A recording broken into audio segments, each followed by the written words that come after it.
Global Conference. I hope you enjoyed your lunch and had some time to refresh yourselves. We will now begin session 2 titled Measuring AI. Session 2 is divided into two parts with a break in between. Part 1 will feature presentations highlighting AI measurement work from different institutions, and Part 2 will focus on discussing challenges and gaps. To ensure smooth proceeding of Part 1, a timer located in front of the stage will indicate the remaining time to each presenters. We kindly ask all presenters to use it as a reference for timekeeping. Both Part 1 and 2 will be moderated by Professor Tong-Soo Park from the Department of Economics at Sogang University. Prior to joining Sogang University, Professor Park was an assistant professor at the State University of New York at Buffalo. He has served as the president of the Korea Associations of Applied Economics and a member of the National Economic Advisory Council to the President of Korea. His research focuses on productivity analysis and international economics, particularly in relation to technological change. His work has been widely published in leading academic journals, including Economic Inquiry, Research Policy, and others. Without further ado, I'll hand over the floor to Professor Park to begin session 2. Good afternoon, everyone. I'm Jung-Soo Park, Professor of Economics at Sogang University, and just introduced. It is my pleasure to chair this session on measuring AI.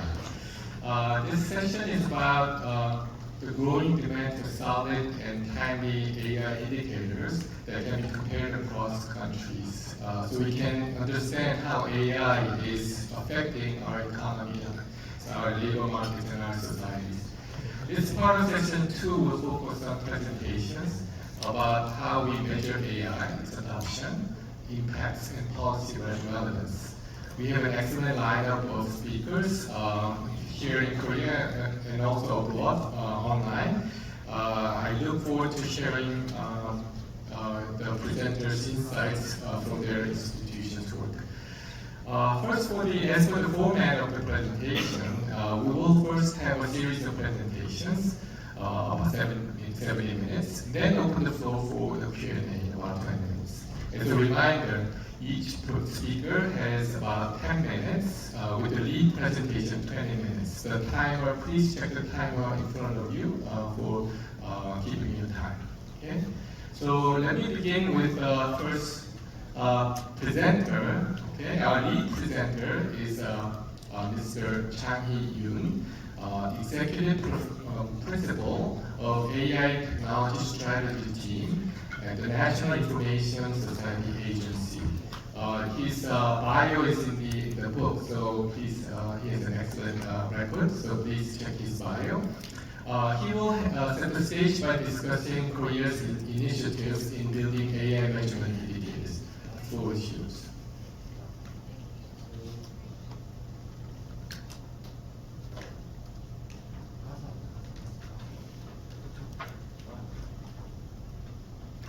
Let's give him a big hand for his presentation.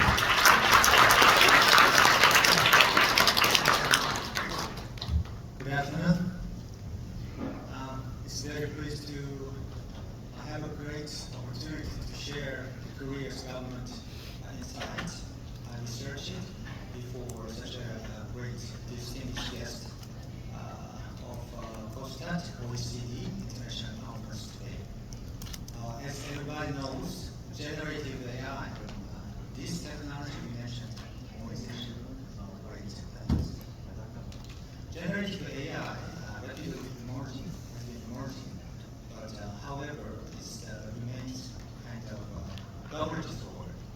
So, because when you're using it, we have to send public sensitive data to the most recent private sector. That's why I researched these issues in order to make alternative strides, especially for the public sector.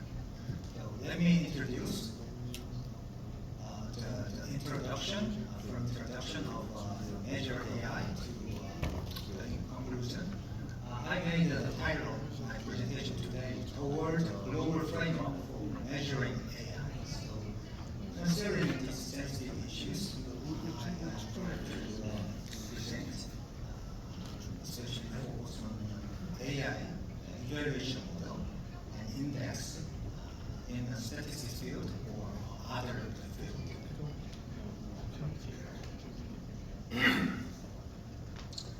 First, as an introduction, key methodological challenge in measuring AI investment and witness impact. There are different AI definitions. Different international organizations and countries are slightly varying definition of AI or AI sovereignty, creating inconsistency in setting measurement standard. So we need consensus of how to define AI technology or investment or AI contribution poses difficulties in data collection. The lack of data accessibility due to the security and technical confidential concerns. So I think it's a hybrid strategy is better than other the alternative strategy these days. That data, while the safeguarding the data sovereignty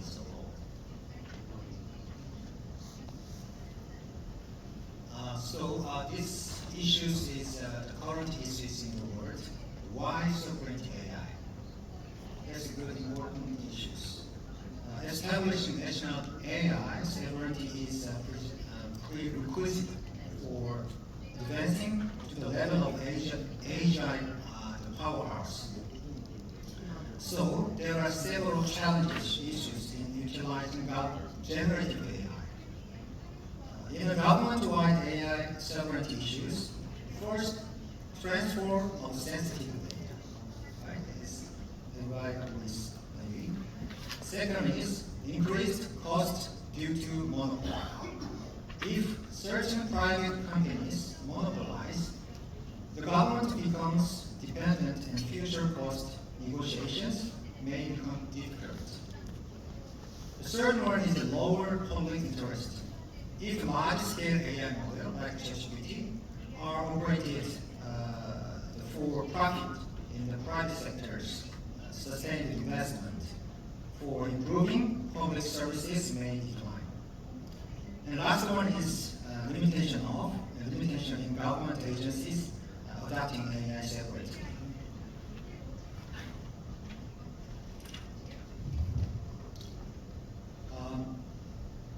In light of balance between quantitative and qualitative indicators, such as the public value or the social benefits, the second is central coordination mechanism.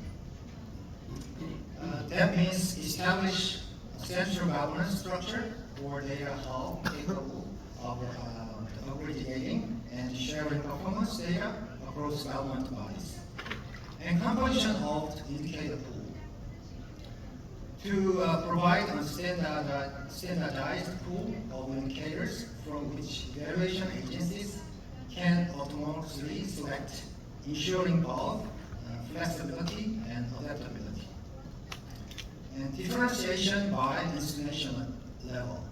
Applying tailored evaluation systems that account for each institution's AI readiness and utilization.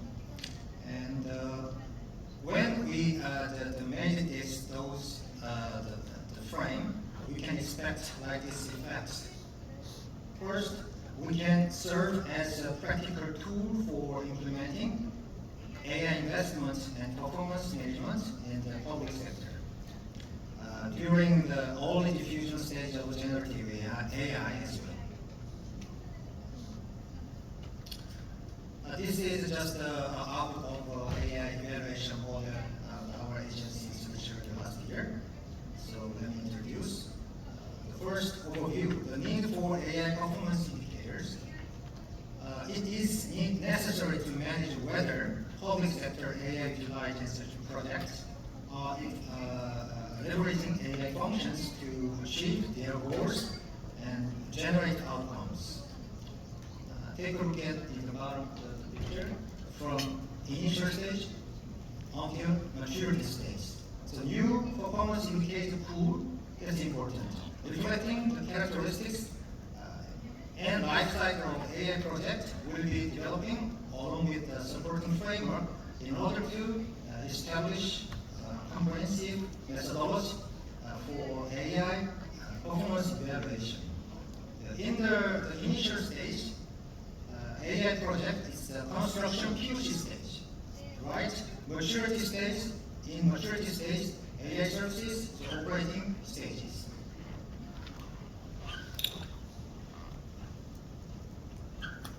And in the framework for developing public sector AI project performance indicator, the horizontal axis loading model is applied 4 stages from input to output according to the AI project lifecycle, this kind of maturity, and vertical axis, AI utilization classification, select based on project contents and core objective into intelligent information processing, automated task support, conversational services, monitoring and analysis. It depends on the countries or cultures or the system. It depends on, we can make the title of this process. And in input and process area, we can make a common indicator like this. And in output and outcome area, we can make lots of performance indicators. Depends on countries or organization. Next slide, characteristics. Input indicators and process indicators are common indicators, while output indicators and outcome indicators are individual indicators designed to consider expected effects. The output indicators, there are, as I mentioned, intelligent output processing, automated task search support as well as like this. And second stage, this slide is to explain function. Through the agreement between the ordering organization and implementing organization, key performance indicator, KPI, for each stage are selected to provide guidance and contribute to achieving the goals. So we can play a guide role, indicator framework to ensure that each project's objectives efficiently and effectively. So we can make a fruitful outcome from this framework. So through utilizing this framework, we can make the output AI performance indicator pool. So as I mentioned, it depends on the indicator. We can choose every organization or country to create indicator like this. This is example, the right picture example of the indicators. From input, output, processing area, we can choose the appropriate indicators. So basically we make the total of 344 AI performance indicators and separate utilization. This slide for AI job impact analysis. Actually, this is still working on it, so this is kind of the reference proposed methodology for AI impact assessment, evaluation, and criteria as the method. So next slide, kind of example of how to make the database the accurate statistics or to make a framework. So by utilizing categorizing key statistics data in Excel or other AI data format. This is the example of which area we focus on the research. Like this, the active population economically and working hours by employment time. So that's the example. And next slide is opportunity for global cooperation. How to collaborate global cooperation. So I think it's participating countries will jointly develop a general purpose AI model. It's just so-called G-government. It's just government, the LLM. Expand into the domain-specific models and application services, and establish a sustainable foundation for multilingual and ethically aligned AI utilization. A joint AI infrastructure and testbed will be established, and PPP MSP-based operational framework is stand for private-public partnership managed service provider. Will ensure the creation of stable and self-sustaining AI ecosystem. First, by using this joint AI model, joint infrastructure, operation approach. So the operation approach is to create of AI utilization ecosystem led by participating countries through the establishment of sustainable framework for technical support, security, and operation maintenance based on PPP or MSP, as I mentioned earlier. Next slide is the last one I prepared. So, AI technology is very important, not only AI technology, but also kind of governance. So, according to American Affairs, it's a journal of America, should the U.S. lose AI leadership to China, it wouldn't be due to a failure in technological innovation, but in governance innovation. Technological development or regulation alone is simply not enough. So AI dominance isn't about who has the best tech. So we need to master skills to leverage and control. Thank you. This is the last slide. Thank you. Thank you very much for your reminder on detail. You have presented detailed and sophisticated standardized global framework for measuring AI, and also you have suggested a lot of indicators which will be very helpful. And also you talked about the importance of governance and collaboration in making these measures, to make these measures credible. Thank you so much. Okay, so we turn to the next presenter. Next presenter is Ms. Rebecca Hutchinson. Okay, she's a senior advisor and survey statistician at the U.S. Census Bureau. She will share U.S. experiences in measuring AI adoption across industries.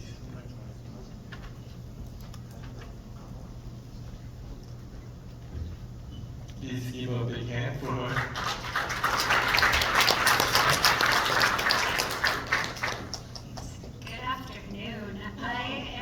Happy to be here today to share some information on how the United States Census Bureau collects data to measure how businesses are using technology, including artificial intelligence.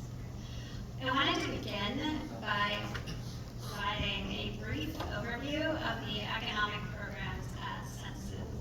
We conduct around 70 surveys and programs that capture information at different frequencies and different levels of industry and geographic granularity. Independently and combined, these programs are a key source for official economic statistics. And today I'm just going to highlight a few of our programs that are currently collecting and publishing data on business use of artificial intelligence. Our annual business survey is conducted with the National Science Foundation. This survey targets 300,000 firms with paid employees each year and 850,000 firms in our economic census year. This survey is designed to incorporate new qualitative content each survey year based on topics of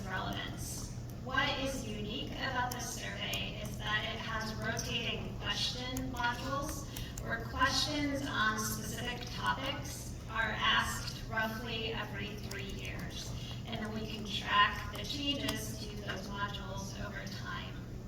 These topics typically include research and development, technology and innovation, and intellectual property.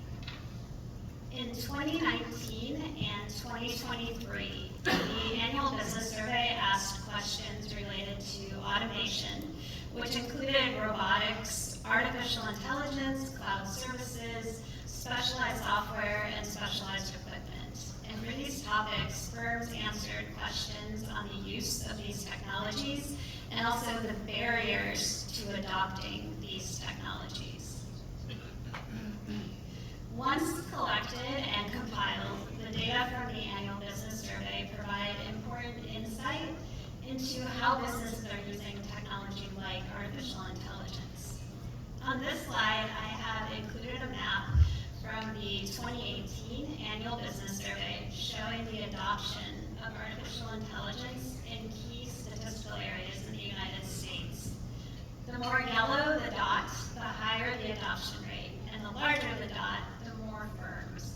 And you can see in the map, the adoption rates are higher in our technology hubs, like Silicon Valley, Research Triangle Park, or Washington, D.C., where our federal government is concentrated. You can also see where the emerging hubs are located throughout the country. And this map is just one example of how these collected data can be used to show the impacts of business use of artificial intelligence. One of our newest and most exciting programs at the Census is our annual Integrated Economic Survey. This program took 7 of our annual data collections for retail, wholesale, services, and manufacturing, and consolidated them into one survey. The annual Integrated Economic Survey covers all sectors and it targets firms with paid employees. What's unique about this program is that data for each firm is actually collected at the establishment level within the firm. We are currently planning for the 2025 vintage of this survey, and we are considering several technology topics to collect data on, but there will be a focus on artificial intelligence, including its adoption and the impact of AI on business operations. Since we will be able to collect this information at the establishment level, we will be able to better understand granular patterns of artificial intelligence usage at both the geographic and industry level. Now, let's talk a little bit about some data products that are published more frequently. In July 2022, we started the Business Trends and Outlook Survey, which is a bi-weekly survey designed to be flexible and to measure the effects of current economic conditions and the outlook for the future. The Business Trends and Outlook Survey is a derivative of our Small Business Pulse Survey, which was stood up very quickly during the pandemic to quickly collect information on the impact of the pandemic on small businesses. The Business Trends and Outlook Survey is conducted at the firm level, and it targets those firms with paid employees. The publication of this survey is quite granular, with the bi-weekly data made available by state, metro level, industry, and firm size. And this survey is great for topics like artificial intelligence because the content can be changed quickly to capture the hottest topics in the economy. In 2023, the survey included core questions capturing qualitative information about artificial intelligence, specifically if artificial intelligence was used in the production of goods and services in the past 2 weeks, and if there were plans to use it in the next 6 weeks. Then, in late 2023, a special supplement of artificial intelligence questions were included for a short period of time that asked more questions on the topic. These questions captured information on what types of artificial intelligence were used, if it was being used for tasks that were previously done by employees, and if artificial intelligence was having an impact on employment, including changes in hiring. These questions were asked for the reference period of the previous 6 months and the next 6 months. Next month, and this is very exciting, we will begin collecting information again on artificial intelligence, but a new series of questions about the use of generative AI will also be added in. So let's look at some of the results from this survey. This Business Trends and Outlook survey has produced so much interesting data. I had a little trouble paring it down for a 10-minute presentation, but I wanted to highlight some of the findings. The results found that businesses typically use artificial intelligence for marketing automation, virtual agents and chatbots, natural language processing, and data and text analytics. Around 65% of businesses are not using AI to replace worker tasks, and almost 95% of businesses reported no change to employment due to the use of AI. On this slide, I have a graph of firm use of artificial intelligence. On the y-axis, we have the groupings of the number of employees of the firm, with smaller counts on the left and the largest counts on the right. And then the y-axis shows the percentage of firms reporting current AI use in the red column and expected use in the orange. To me, the most interesting finding here is that after the largest firms by employee count, the smallest firms have the second highest usage of AI. Now let's look at the use of artificial intelligence by industry sector. Just to note that our industries are determined by the North American Industry Classification System, and those sectors are listed down the y-axis of this graph. And then, like the previous slide, the x-axis has the percentage of firms reporting current AI use in the red column and expected use in the orange column. For both current and expected usage, the information sector leads the way. And at the low end, we have construction and then agriculture, forestry, fishing, and hunting. And I think also of note here is that every sector, almost every sector, expects to use more AI in the future. And last, I just wanted to highlight before I wrap up some measures of business use of artificial intelligence that are in development as part of our business formation statistics. Unlike the other programs I've highlighted so far, the business formation statistics isn't a survey. We use administrative data from our tax agency. When people want to start a business, they need to apply for an employer identification number. These data are then used to provide counts of businesses applying for this tax number and then tracking these potential businesses to see which actually form a wage-paying business. As part of this application, applicants must provide information in fields like main product or service, business name or trade name. And what our business formation statistics team has done is text analysis on these write-ins to find text related to artificial intelligence. So the results from this work are, I think, quite striking. In this graph on the x-axis, we have the years that the BFS covers, which is 2004 to the present. And then the y-axis has the number of applications with artificial intelligence related entries in the name or main product or services field. And you can see that the numbers were quite low in the early years of BFS, and then we see a gradual increase before we hit that steep lift off in 2016, and then rising even higher during and after the pandemic. This work is currently in development, and the team hopes to create an experimental data product in the future. And I wanted to highlight this work because it was done using data that we already had at Census. We didn't have to do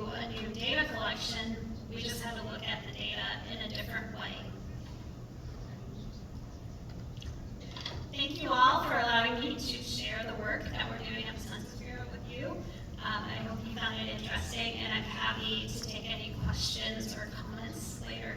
Thank you. Thank you very much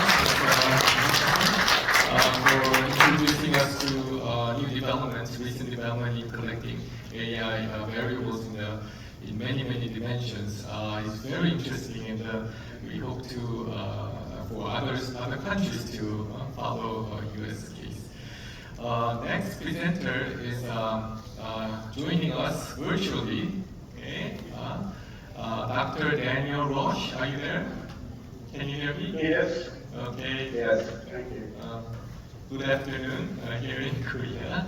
Dr. Daniel Roche is the director of the Economic Indicators section at the Israel Central Bureau of Statistics. He'll present Israel's approach to AI-related statistics. The floor is yours.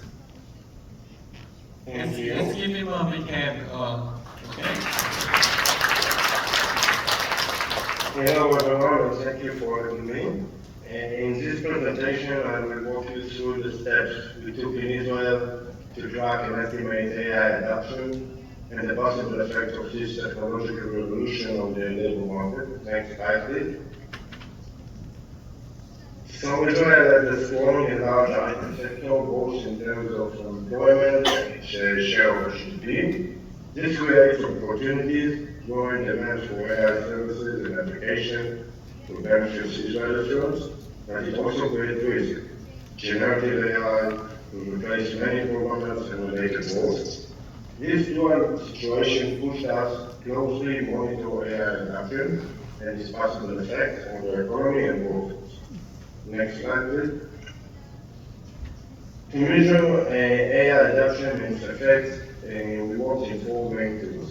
First is the broad measurement of AI adoption in businesses by using rapid and periodic business surveys assessing AI use and impact. Another tool is the broad measurement of AI potential impact on the labor market, which is methodological international method. In-depth measurement of the AI impact on the high-tech industry itself. It's also business survey, but focus on the high-tech industry and assessment of labor demand and future need and the key skills of AI development competencies. Next slide, please.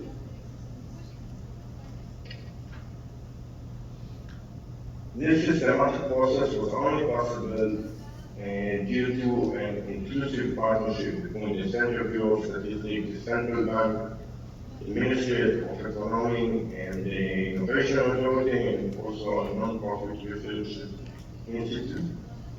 And the partnership was not only formal, but also practical, joint discussion to serve diverse policy needs and mutual learning that supported progress. In short, collaboration was a key strength of this project. And next slide. So the first step in our work of developing a special business survey is allowed us to measure directly how businesses are adopting AI sector by sector and track changes over time. We intend to do this business survey every 6 months. Next slide, please.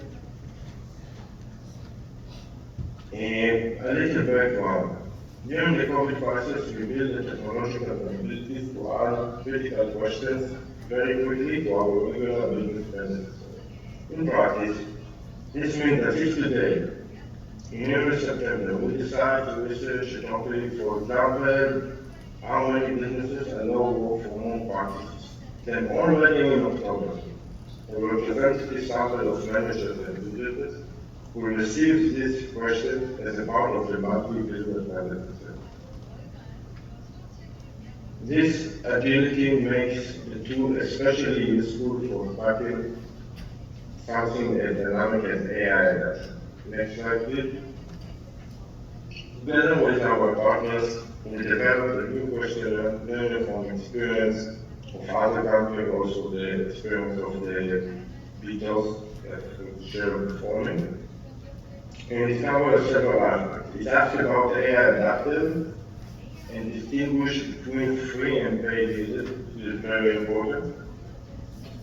It follows a flow. Once a manager reports AI use, they are asked about the different proposed and other questions, and businesses that do not use AI are directed to a different set of questions about their expectation for adoption in the next 6 months and the barriers for not adoption.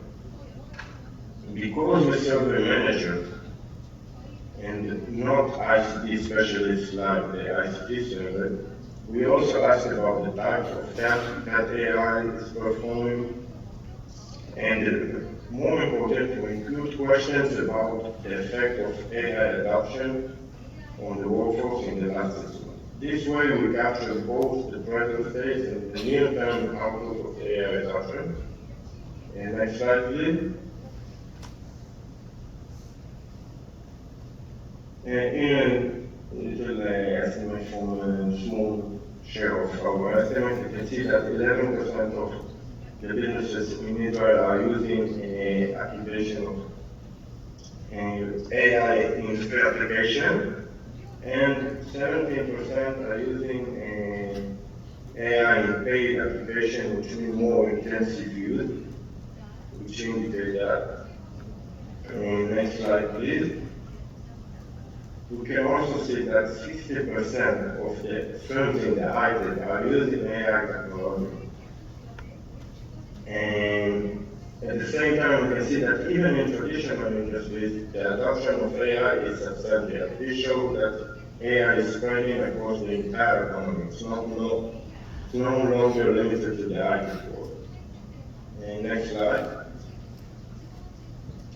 Our central bank used the labor force survey together with other sources to evaluate the expected effect of the AI revolution on the labor market. Next slide, please. The idea is to measure how exposed different occupations are to AI and to classify them according to whether AI is likely to replace, complement, or have a little impact on their work. Next slide, please. And the result shows that 8% of the workforce in Israel is at high risk of being substituted by AI, and 39% of the workforce are employed in occupations that are not affected at all by AI. Next slide, please.